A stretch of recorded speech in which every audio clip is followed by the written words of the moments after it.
și Dani. Nouă ne plac banii, regii României, mami, ne iubesc cam toți golanii și românii și țiganii. Că noi știm să facem banii, noi știm să facem banii, noi știm să facem banii. Sunteți câinii mei și vă țin în lesă pe toți. Vă luați mașini în leasing, dar n-aveți bani nici de roți. Nu e vina mea că-mi place să vă înjur pe toți de morți. Uită-te în spatele meu, hai să mă bați, vezi dacă poți. Vezi dacă poți, vezi dacă poți.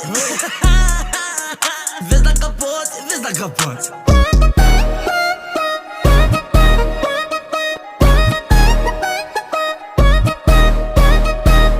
Puneți-vă în genunchi, ascultați-mă bine.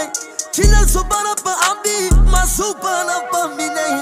Nu vă mai dați mardoi, că v-am verificat. Avem filmări cu voi când faceți video în chat. Abi și Dani, ne-am unit toți fanii, și românii și țiganii, până și americanii.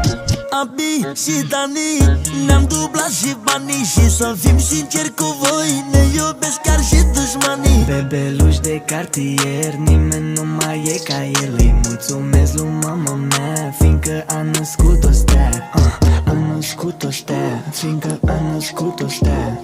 A născut o stea, fiindcă a născut o stea. Interlop de România, eu dețin supremația. Mamă, mulțumesc frumos că ai născut un boss de boss. Abi și Dani, nouă ne plac banii, regii României, mami, ne iubesc cam toți golanii și românii și țiganii. Că noi știm să facem banii, noi știm să facem banii, noi știm să facem banii.